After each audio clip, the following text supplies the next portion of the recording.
प्रस्तुत पंक्तियां BA second की पार्ट नंबर 2 जयद्रथ वध से है। इसके लेखक मैथिली शरण गुप्त हैं। बहु विज्ञ तत्वज्ञानियों ने बात यह मुझसे कही, माधव तुम्हें जो इष्ट है वही सर्वदा होता वही है। प्रस्तुत पंक्तियों में श्री कृष्ण का महात्म्य युधिष्ठिर कह रहा है, कहते हुए उसका वर्णन कर रहा है। युधिष्ठिर कह रहा है कि बहु माने अनेक, अनेक, विज्ञ माने ज्ञानी और तत्वज्ञानी माने तत्व के जानकारों ने, जो आत्मा रूपी तत्व है उसके जानने वालों ने मुझे यह बात कही है कि माधव, माधव माने श्री कृष्ण, तुमने जो इष्ट माने इच्छा है, सर्वदा माने सदैव वही होता है। युधिष्ठिर कहता है कि बहुत से ज्ञानियों और तत्व के जानने वालों ने मुझे यह बात कही है, जो भगवान श्री कृष्ण है, जो भगवान है, उन्हें जो इष्ट होता, जो उनकी इच्छा होती है, सदैव इस संसार में वही होता है। अज्ञानता, अज्ञानता से मूर्ख जन, जो अज्ञानी हैं, मूर्ख हैं, वह मानव तुम्हें मानते हैं। जो अज्ञानी है, मूर्ख हैं, वे भगवान को क्या है, साधारण मानव मानते हैं।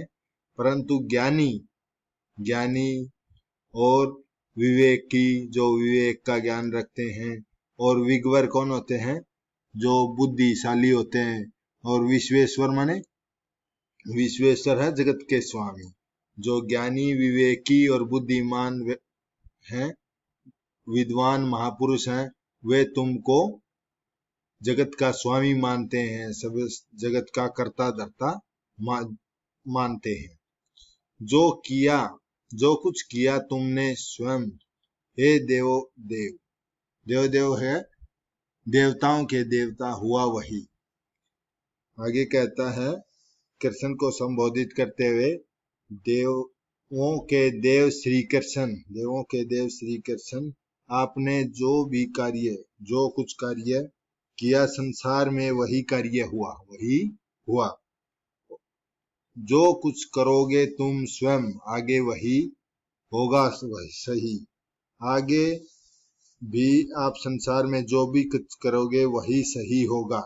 इस समय जो कुछ स्वयं आप कर रहे हो रहा है अब, तथा और इस समय जो आप कुछ कर रहे हो वही हो रहा है, वही हो रहा है अब। है हेतु मात्र सदैव हम, करता तुम्ही हो सर्वदा। हेतु मात्र माने केवल कारण, हेतु मात्र माने केवल हम तो कारण मात्र हैं, परंतु कर्ता माने कार्य को करने वाला। इस संसार के कार्य करने वाले तुम ही हो सर्वदा, यानी कि हम तो केवल कारण मात्र हैं, और जो इसके संसार के कार्य होते हैं, जो घटनाएं होती हैं, वे तो तुम ही करते हो, हम तो सिर्फ कारण मात्र हैं। प्रस्तुत पंक्तियों में लेखक कहता है कि हो निर्विकार, हो निर्विकार तथापि तुम हो भक्त वत्सल सर्वदा, हो तुम निराह तथापि अद्भुत सृष्टि रचते हो सदा। प्रस्तुत पंक्तियों में भगवान श्री कृष्ण के महात्म्य का वर्णन युधिष्ठिर कर रहे हैं। युधिष्ठिर भगवान श्री कृष्ण को कहते हैं कि निर्विकार माने विकार रहित, विकार रहित तथापि माने फिर भी, और भक्तवत्सल माने भक्तों के प्रेम करने वाले, और सर्वदा माने सदैव। यहाँ युधिष्ठिर भगवान श्री कृष्ण को कह रहे हैं कि तुम सदा विकार रहित हो, फिर भी तुम भक्तों से प्रेम करने वाले हो सदा। हो तुम निराहा, निरावादे साधारण, साधारण तथापि अद्भुत सृष्टि, अद्भुत माने विचित्र सृष्टि रचते हो सदा। सृष्टि माने संसार। तुम साधारण से दिखते हो, फिर भी विचित्र संसार की रचना करते हो। आकारहीन तथापि तुम, आकारहीन माने भगवान निर्गुण रूप में है, उसका आकार नहीं है, साकार, साकार माने सगुण, सनंत माने सदा या निरंतर, निरंतर, सिद्ध माने प्रमाणित, प्रमाणित हो।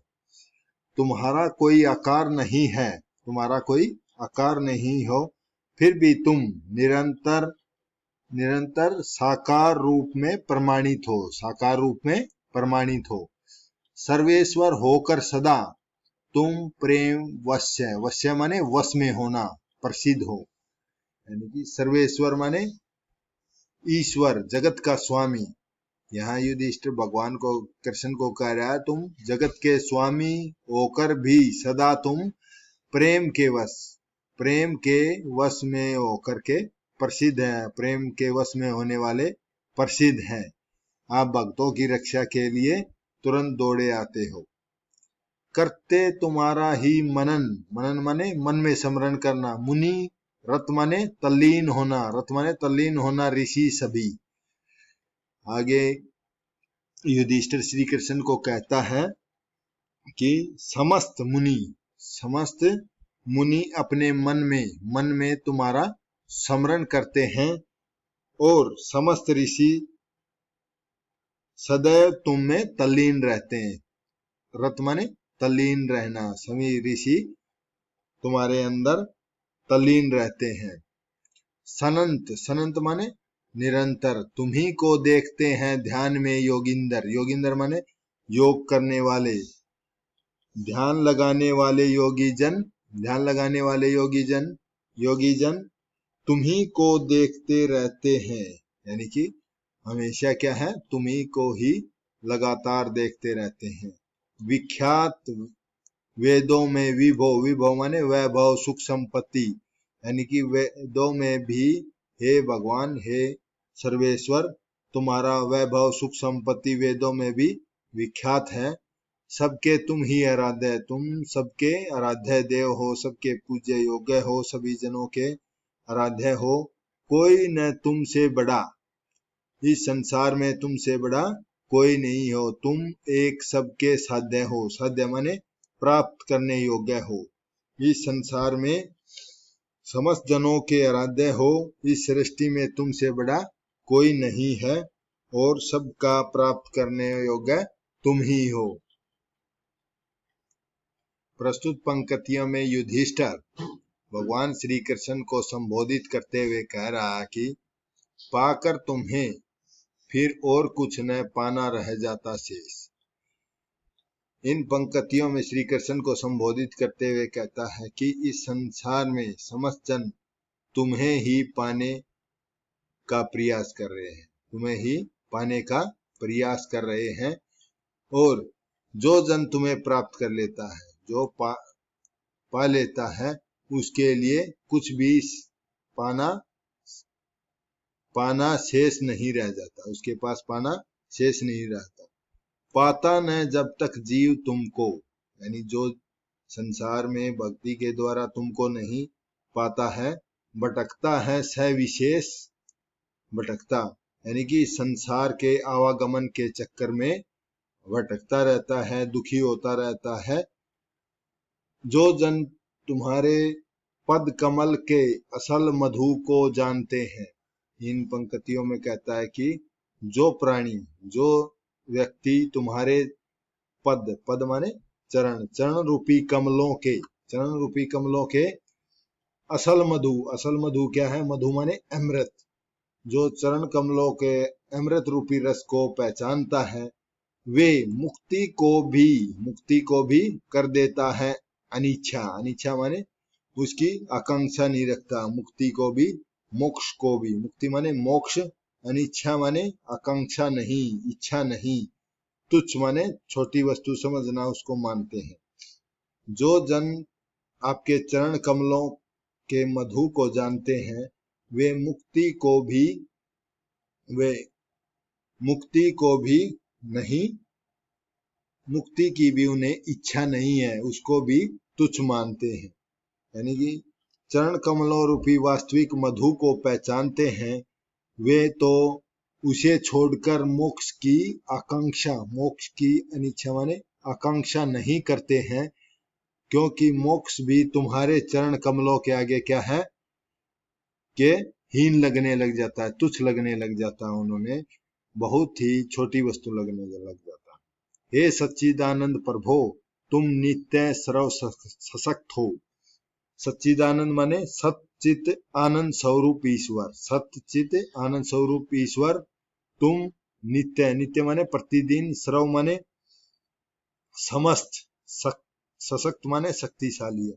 हे सच्चित आनंद स्वरूप ईश्वर तुम नित्य नित्य समस्त शक्तिशाली हो, यानी कि सबसे शक्तिशाली हो, दिन प्रतिदिन रहते हो, तुम्हारा ही स्वरूप है, सच्चिदानंद के स्वरूप तुम नित्य और सबसे शक्तिशाली हो। अनुपम, प्रस्तुत पंक्तियों में अनुपम, अगोचर, शुभ, प्रातपर, ईश्वर और अव्यक्त हो। तुम ध्येय गे अजय हो, निज भक्त पर अनुरक्त हो। अनुपम होता है अनूठा, अनूठा, और अगोचर होता है अदृश्य, निर्गुण रूप। शुभ माने शुभ होता है, प्रातपर माने सर्वश्रेष्ठ, ईश माने ईश्वर, वर माने देवताओं में श्रेष्ठ, अव्यक्त माने जो व्यक्त न किया जाने वाला हो, व्यक्त नहीं किया जाने वाला हो। युधिष्ठिर भगवान श्री कृष्ण को संबोधित करते हुए कहता है, तुम अनुपम हो, यानी कि विचित्र हो, विचित्र हो, अनूठे हो, अगोचर हो, यानी कि निर्गुण रूप में हो, अदृश्य रूप में हो, शुभ हो, और सर्वश्रेष्ठ शक्तिमान ईश्वर हो, देवताओं में श्रेष्ठ हो, अव्यक्त, वाणी के द्वारा भी व्यक्त नहीं किए जा सकते हो। तुम ध्येय हो, ध्येय माने उद्देश्य, यानी कि तुम भक्तों के उद्देश्य हो। गे माने गाए जाने वाला गीत, यानी कि उन भक्तों के द्वारा तुम्हारे गुणों को गाए जाने वाले हो। और अजय हो, तुम्हें किसी प्रकार भी नहीं जीता जा सकता है। निज भक्त पर अनुरक्त हो, अनुरक्त माने मोहित होना, निज माने अपने, भगवान को कह रहा है कि तुम अपने भक्तों पर सदैव मोहित रहते हो। और तुम भाव विमोचन, विमोचन माने संसार के दुख दूर करने वाला, यानी कि तुम संसार के समस्त दुखों को दूर करने वाले। पद माने कमल, पद्य माने लोचन माने आंख, कमल सी आंखों वाले। पुण्य माने पवित्र, पदासक्त माने सर्वशक्तिशाली, सर्वशक्तिशाली। तुम संसार के समस्त दुखों को दूर करने वाले, कमल सी आंखों वाले, पवित्र, सर्वशक्तिमान है। यह संसार तुम्हारे को ही पाने के लिए हमेशा तुम्हारी ही भक्ति में लगा रहता है। पुण्य स्वरूप हो और सशक्तों की भक्ति, सशक्तों को शक्ति प्रदान करने वाले हो। इसका विशेष क्या होगा इन पंक्तियों में? जैसे पदलोचन, पदलोचन में कौन सा अलंकार हो गया? रूपक अलंकार है, यानी कि आंखों पर कमल का आरोप है, रूपक अलंकार है। और भाषा सहज सरल खड़ी बोली है, श्री कृष्ण के स्वरूप का वर्णन है, महात्म्य का वर्णन है, भाषा सहज सरल प्रभावशाली है। तत्सम तद्भव शब्दावली का प्रयोग है, इनमें तत्सम तद्भव शब्दों का प्रयोग किया गया है, संवाद शैली है। और हरि गीति का है, जो मैथिली शरण गुप्त का प्रिय छंद कौन सा है? हरि गीति का। तो इसमें 28 मात्राओं का हरि गीति का छंद का प्रयोग हुआ है। मैं आशा करता हूं आपको समझ में आया होगा। धन्यवाद।